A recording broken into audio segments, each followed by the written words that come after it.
സ്നേഹവും വിശ്വാസവും മാത്രം നിറഞ്ഞിരുന്ന മനസ്സിലേക്ക് ഇപ്പോൾ ഭയം കടന്നുകൂടുകയാണ്. സിൽവിയുടെ മുന്നിൽ സോജൻ വീണ്ടും പ്രത്യക്ഷപ്പെടുമ്പോൾ അവൻ പറയുന്നത് സാധാരണ വാക്കുകളല്ല, ഒരു മുന്നറിയിപ്പാണ്, ഒരു ഭീഷണിയാണ്. ജിമ്മിയുടെ ജീവിതം ഇപ്പോൾ അപകടത്തിലാണോ? ഒരു പരാജയപ്പെട്ട ശ്രമത്തിന് ശേഷം ഇനി എന്താണ് നടക്കാൻ പോകുന്നത്? മുഴുവനായും കേൾക്കണേ.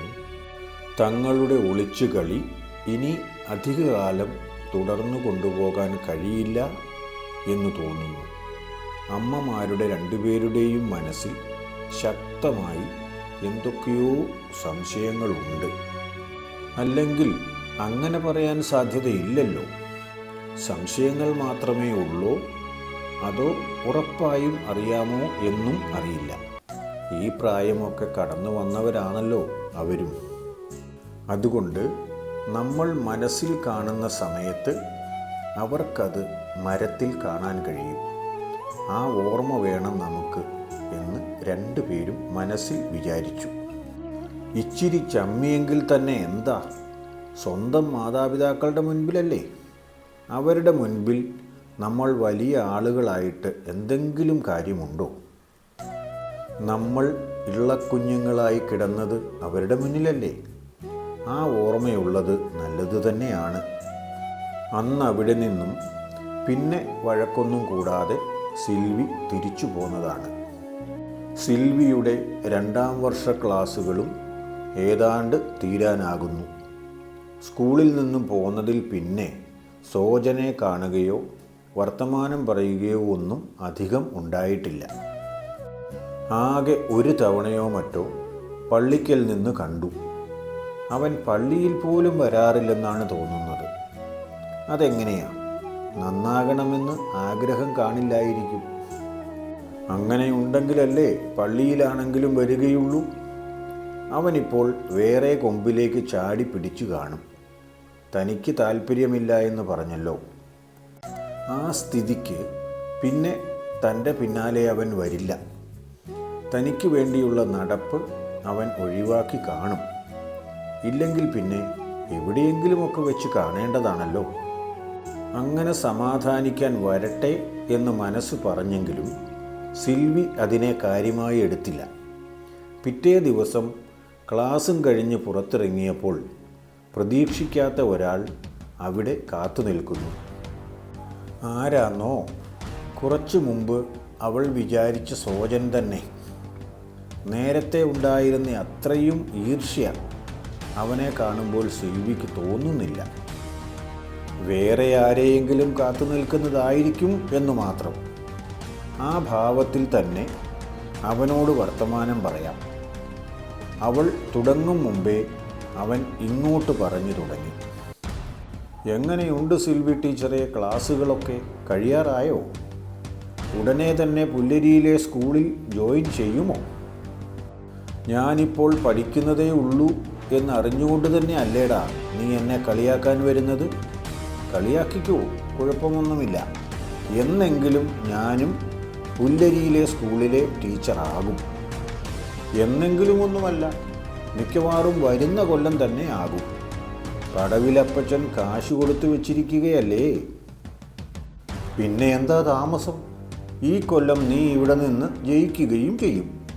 അല്ല, അതിലൊക്കെ എനിക്ക് സന്തോഷം മാത്രമേ ഉള്ളൂ കേട്ടോ. ആ പറഞ്ഞതിൽ എന്തോ ഒരു ദുസൂചന ഉണ്ടല്ലോ. മറ്റെന്തോ കാര്യത്തിൽ അവന് സന്തോഷക്കുറവുണ്ട് എന്ന് വേണമെങ്കിൽ വിചാരിക്കാം. പിന്നെ എന്തിന് കഷ്ടപ്പെട്ട് വരികൾക്കിടയിലൂടെ വായിച്ച് വിഷമിക്കണം?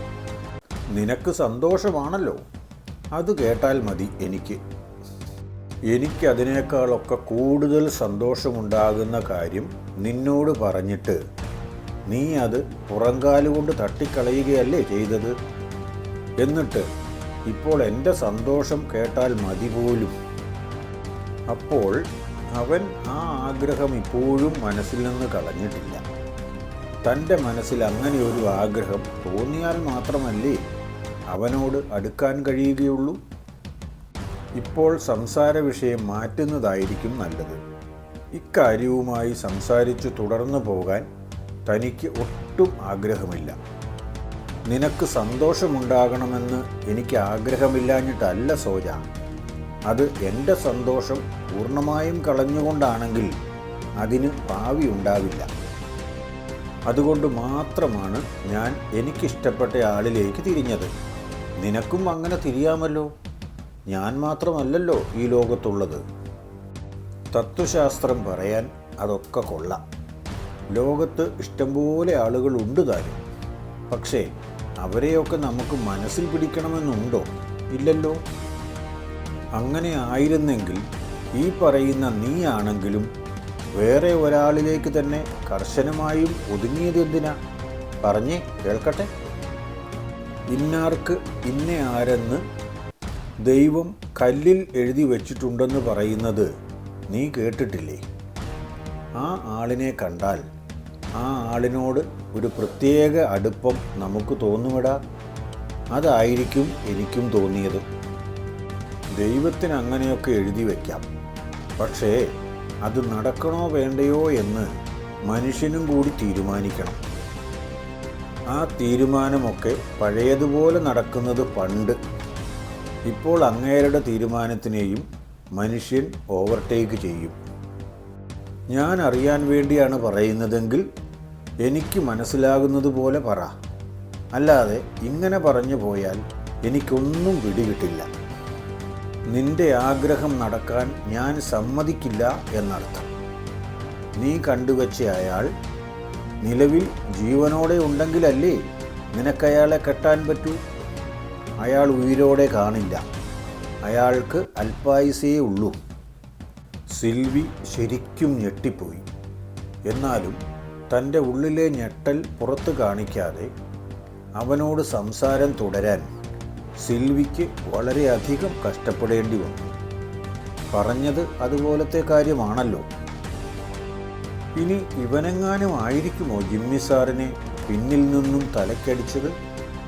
ഇവൻ നേരിട്ടാണോ അതോ മറ്റാരെയെങ്കിലും കൊണ്ട് ചെയ്യിച്ചതാണോ എന്നും അറിയില്ലല്ലോ. ഇവന് അത്രയെല്ലാം ധൈര്യമുണ്ടോ? തന്നോട് സംസാരിക്കാൻ പോലും പേടിയുള്ള ഇവനാണോ രാത്രിയിൽ ജിമ്മി സാറിനെ തടഞ്ഞു നിർത്തി ആക്രമിക്കാൻ പോകുന്നത്? നീ വെറുതെ എന്തെങ്കിലും പറയാതെ സോജ. നിന്നെക്കൊണ്ട് അതിനൊന്നും കഴിയില്ല എന്ന് എനിക്കറിയില്ലേ. ഞാൻ നിന്നെ എത്ര ചെറുപ്പം മുതലേ കാണുന്നതാണല്ലോ. ഒരു കട്ടുറുമ്പിനെ കണ്ടാൽ പേടിക്കുന്നവനല്ലേ നീ? വിശ്വാസമില്ലെങ്കിൽ വേണ്ട. ഞാൻ മാത്രമല്ലല്ലോ ഈ ലോകത്തുള്ളത്. ഞാൻ വിചാരിച്ചാൽ ആരെയും കിട്ടും. അമ്മാവൻ മാത്രമല്ലേ ഇപ്പോൾ പോയിട്ടുള്ളൂ. ബാക്കിയുള്ളവരെല്ലാവരും ജീവനോടെ ഉണ്ടല്ലോ. ഇതുവരെ സോജൻ സംസാരിച്ചതിൽ നിന്നും വ്യക്തമായി ഒന്നും തന്നെ സിൽവിക്ക് പിടികിട്ടിയിട്ടില്ല. അവനോട് ചോദിച്ചാലും അവൻ അങ്ങനെ തന്നെയാണല്ലോ പറയുന്നത്. കൂടുതൽ നേരം അവിടെ സംസാരിച്ചു നിന്നതുകൊണ്ട് വലിയ കാര്യമൊന്നുമില്ല. അതിനെപ്പറ്റി ഒന്ന് രഹസ്യമായി അന്വേഷിക്കണമല്ലോ. അതെങ്ങനെ സാധിക്കും? സിൽവി കാര്യമായി ആലോചിച്ചു. അവൾക്ക് ആരെയെങ്കിലും കണ്ടു കിട്ടുമോ? എനിക്കിനി അധിക നേരം സംസാരിച്ചു നിൽക്കാൻ പറ്റില്ല. നീ പറഞ്ഞതിൽ നിന്ന് എനിക്ക് ഒന്നും തന്നെ മനസ്സിലായുമില്ല. അത്രയും മനസ്സിലാക്കിയാൽ മതി. ഒരു ശ്രമം പരാജയപ്പെട്ടു എന്ന് വിചാരിച്ച് അയാൾ വിജയിച്ചു എന്ന് കരുതണ്ട എന്ന് മാത്രം. ഞാനിപ്പോൾ ഉറപ്പിച്ചു പറയുന്നു, ഞാൻ പിന്തിരിയാൻ ഉദ്ദേശിക്കുന്നില്ല. പറഞ്ഞേക്കാം. താൻ ആദ്യം പോകാമെന്നാണ് വിചാരിച്ചത്. പക്ഷേ ഇത്രയും പറഞ്ഞതിന് ശേഷം അമർത്തി ചവിട്ടി സോജൻ മുന്നോട്ട് നടന്നുപോയി. കുറച്ചപ്പുറത്ത് ഒരു വണ്ടി പാർക്ക് ചെയ്തിട്ടുണ്ടായിരുന്നു. അവൻ കാർ വാങ്ങിച്ചു കാണും. പണമുണ്ടല്ലോ ഇഷ്ടം പോലെ. സിൽവിയുടെ വിചാരം പോലെ തന്നെ ആ വണ്ടിയുടെ ഡ്രൈവിംഗ് സീറ്റിലേക്ക് അവൻ വാതിൽ തുറന്ന് കയറി. സ്റ്റാർട്ടാക്കി പോവുകയും ചെയ്തു. അമ്മാവൻ മാത്രമേ പോയുള്ളൂ എന്ന് അവൻ പറഞ്ഞല്ലോ. ഇനി കുറച്ച് ദിവസം മുമ്പ് ആന കുത്തിക്കൊന്ന ഇട്ടിയവരാച്ചൻ സോജൻ്റെ അമ്മാവനെങ്ങാനും ആയിരിക്കുമോ? കഴിഞ്ഞ ദിവസം ഇട്ടിരാച്ചൻ്റെ അടക്കിന് ഒന്ന് പോകാനും തോന്നിയില്ല. പോയിരുന്നെങ്കിൽ സോജൻ്റെ അമ്മാവനാണോ എന്നറിയാമായിരുന്നു. ഇവൻ്റെ അമ്മാവനാണ് മരിച്ചതെങ്കിൽ ഇവനവിടെ വരാതിരിക്കില്ലല്ലോ. അങ്ങനെയെങ്ങാനും ആണെങ്കിൽ ആ ഇട്ടിയവരാച്ചനും മനസ്സറിവുണ്ടാകും തൻ്റെ ജിമ്മി സാറിനെ ആക്രമിച്ചതിൽ. ഇനി സോജൻ തന്നെ പറഞ്ഞ് അയാളെ കൊണ്ട് ചെയ്യിപ്പിച്ചതാണോ എന്നും അറിയില്ലല്ലോ. എങ്ങനെ ഇതിൻ്റെ ശരി വിവരം അറിയും? മറ്റേത് കാര്യമാണെങ്കിലും ചാച്ചനോട് ചോദിക്കാമായിരുന്നു. അങ്ങനെ ആലോചിച്ചപ്പോൾ മറ്റൊരാളുടെ മുഖം സിൽവിയുടെ മനസ്സിലേക്ക് വന്നു. തൻ്റെ ഒപ്പം പഠിച്ചതും പള്ളിയിൽ കാണുന്നതുമായ ലൗലിയുണ്ടല്ലോ. അവളാണെങ്കിൽ നായിക്കയം ഭാഗത്ത് തന്നെ താമസിക്കുന്നതുമാണ്. അവൾ മുഖാന്തരം അന്വേഷിച്ചാൽ നാട്ടിലെ സംസാരം അറിയാൻ പറ്റും. നാട്ടിലുള്ളവർക്ക് ചെറിയൊരു സൂചനയെങ്കിലും കിട്ടിയാൽ അവരത് ഏച്ചുകെട്ടി നല്ലൊരു തുടർക്കഥ തന്നെ ഉണ്ടാക്കും. അത്രയ്ക്കും മിടുക്കന്മാരാണ് അവിടുത്തുകാർ. അതുകൊണ്ട് മിക്കവാറും അവർ അതിൻ്റെ യഥാർത്ഥ വിവരങ്ങൾ തന്നെ അറിഞ്ഞു കാണും. അതിൽ തന്നെ ചിലരൊക്കെ രഹസ്യാന്വേഷണ വിഭാഗത്തിൽ പോകാൻ മാത്രം മിടുക്കന്മാരാണ്. ഏതു വീട്ടിൽ നടന്ന എന്ത് കാര്യവും ചുരണ്ടിയെടുക്കാൻ വിദഗ്ധരാണവർ. അങ്ങനെ ആരെങ്കിലും ഒരാളുടെ സേവനം കൂടി ലൗലിക്ക് കിട്ടിയാൽ പിന്നെ എപ്പോൾ കാര്യങ്ങൾ അറിഞ്ഞു എന്ന് ചോദിച്ചാൽ മതിയാകും. ഏതു വഴിക്കാണെങ്കിലും വേണ്ടില്ല, തനിക്ക് ശരി വിവരം അറിയണമായിരുന്നു.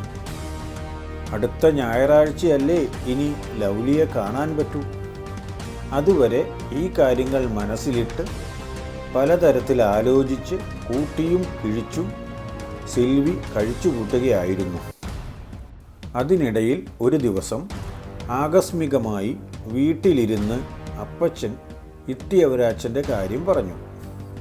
അങ്ങനെ പറഞ്ഞു വന്നപ്പോൾ അയാളുടെ പെങ്ങന്മാരെ പറ്റിയും പറഞ്ഞു.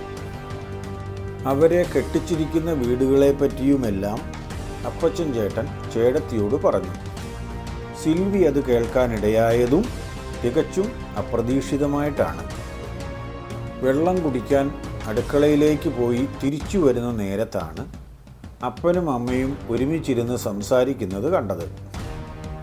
അവൻ്റെ ഒരു പെങ്ങൾ ഞങ്ങൾ തെറതി എന്ന് വിളിക്കുന്നവളെ കെട്ടിയിരിക്കുന്നത് നമ്മുടെ സ്വർണ്ണക്കടക്കാരൻ മാമച്ചനാണ്. ഇവളുടെ കൂടെ പഠിച്ച സോജൻ്റെ അപ്പൻ. സോജനെപ്പറ്റി ഇവൾ പറഞ്ഞു കേട്ടിട്ടുണ്ടെങ്കിലും ഇങ്ങനെ ഒരു ബന്ധം അവർ തമ്മിലുള്ളതായിട്ട് എനിക്കറിയില്ലായിരുന്നു. നിനക്കറിയാത്ത എന്തെല്ലാം കാര്യങ്ങൾ ഇനിയും ഈ ലോകത്തുണ്ട് എൻ്റെ സാറാമ്മേ. ഞാൻ സമ്മതിച്ചു. ആ കുറവെനിക്കുള്ളതുകൊണ്ടാണല്ലോ എന്നേക്കാൾ അറിവുള്ള നിങ്ങൾ എൻ്റെ കൂടെ ഉള്ളത്. സാറാമ്മയ്ക്ക് പരിഭവം വന്നു. അവർ ഇപ്പോൾ വർത്തമാനം നിർത്തി എഴുന്നേറ്റ് പോകും എന്ന് തോന്നിയതുകൊണ്ട് കിട്ടിയ വിവരവുമായി സിൽവി തൻ്റെ മുറിയിലേക്ക് പോന്നു. അപ്പോൾ സോജൻ പറഞ്ഞത് ശരിയാണ്. ഒരു അമ്മാവൻ പോയി എന്ന് പറയുന്നത് ഇട്ടിരാച്ചൻ അങ്കിളിനെക്കുറിച്ച് തന്നെയാണ്. അങ്ങനെയാണെങ്കിൽ അവൻ ആ പറഞ്ഞതിൽ അല്പമെങ്കിലും ശരിയുണ്ടാവുകയും ചെയ്യും. തൻ്റെ സാറിനെ ആക്രമിച്ചതിൻ്റെ പിന്നിൽ സോജനും മനസ്സറിവുണ്ടായിരിക്കുമോ? അങ്ങനെയാണെങ്കിൽ ഒരു പരിശ്രമം പരാജയപ്പെട്ടാലും വീണ്ടും അവൻ പരിശ്രമിക്കാതിരിക്കുമോ? ഒരു ശ്രമം പരാജയപ്പെട്ടു. പക്ഷേ എല്ലാം അവസാനിച്ചു എന്ന് കരുതാൻ കഴിയുമോ? സോജൻ്റെ വാക്കുകൾ വെറും ഭീഷണിയാണോ? അതോ അവൻ തുടങ്ങിക്കഴിഞ്ഞ അപകടകരമായ കളിയോ? ജിമ്മിയുടെ ജീവൻ അപകടത്തിലാണോ? ഈ കഥയുടെ തുടർന്നുള്ള ഭാഗങ്ങൾ നഷ്ടപ്പെടുത്താതിരിക്കണേ. മറ്റന്നാൾ അടുത്ത ഭാഗവുമായി വരും. അതുവരെ എല്ലാവർക്കും നല്ലത് സംഭവിക്കണമെന്ന് ആഗ്രഹിക്കുന്നു. എല്ലാവർക്കും വേണ്ടി പ്രാർത്ഥിക്കുകയും ചെയ്യുന്നു.